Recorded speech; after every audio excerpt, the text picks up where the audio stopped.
Growing up, we all tuned in to Saturday cartoons. But as we got older, we started consuming more age-appropriate media. However, as we matured, especially those of us born in Generation Z, a new way to watch television started, and instead of watching television and making it an experience, we started mindlessly consuming it. A good majority of people in the US grew up with cable or another television provider such as Verizon, or alternatively antenna broadcast. Saturday morning cartoons were always something to look forward to. Growing up, I remember watching shows such as Yu-Gi-Oh!, Braceface, Lizzie McGuire the animated series, Pokemon, and my favorite, Horseland.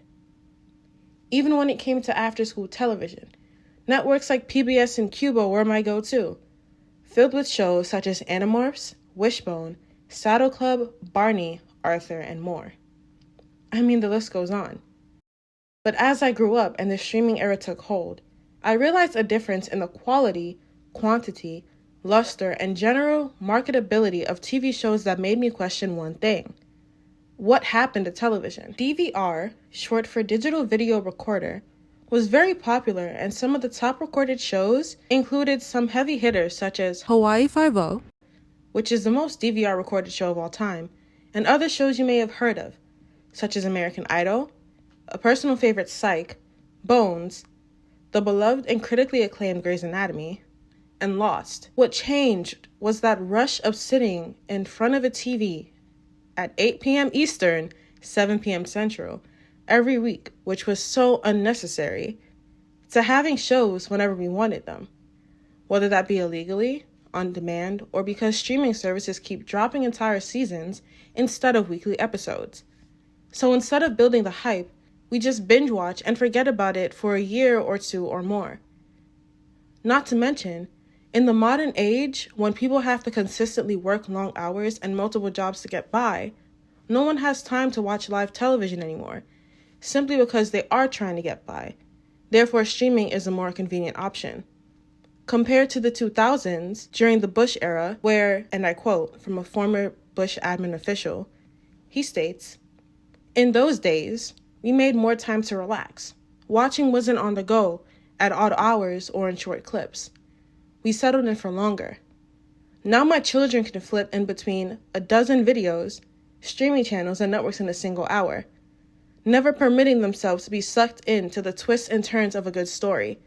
It's jarring and unsettling." While we're talking about the 2000s, we can mention streaming. Streaming arrived in 2007 with the creation of Netflix and the end of Blockbuster. This opened a door that simply would not close.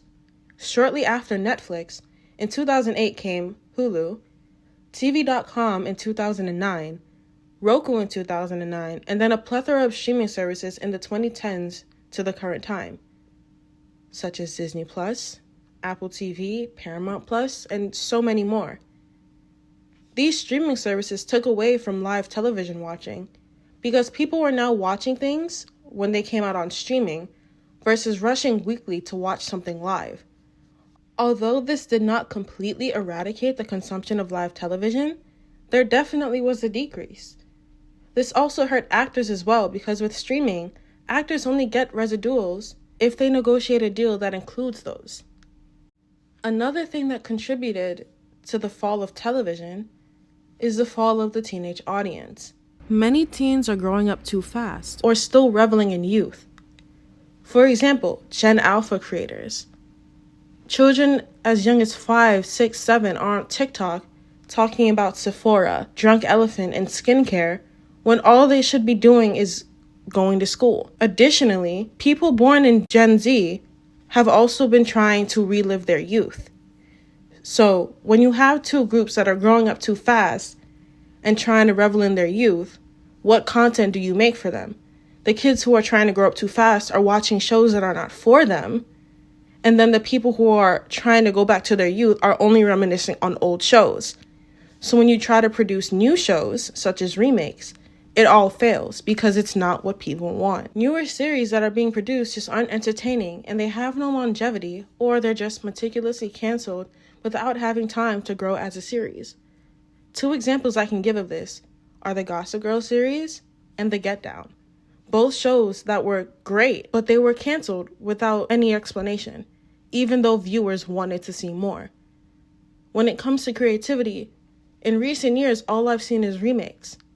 From Mr. and Mrs. Smith, Gossip Girl, The Babysitter's Club, Twilight Zone, and Charmed. There's just no originality.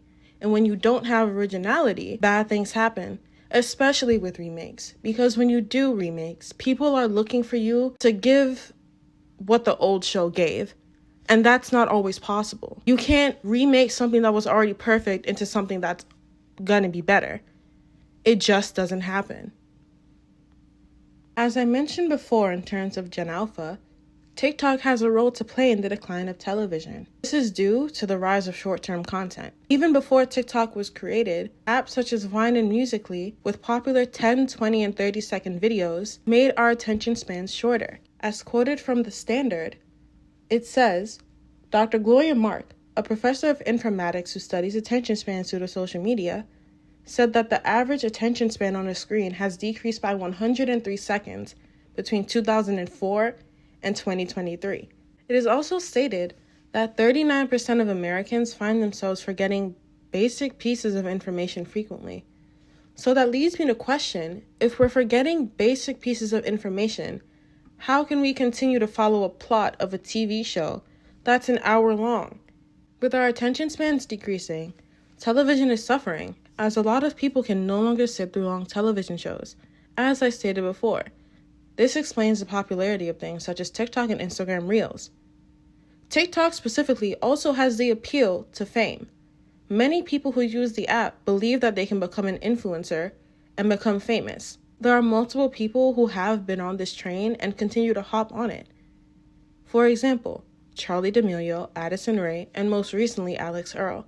Overall, the slow but sure death of television is incoming if it hasn't already arrived and taken full force. However, I personally do believe that there is hope for television.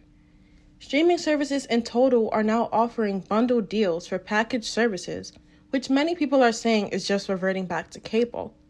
And with the price of all streaming services put together coming to about the same, if not more than what cable originally cost, many consumers are choosing to revert back to cable.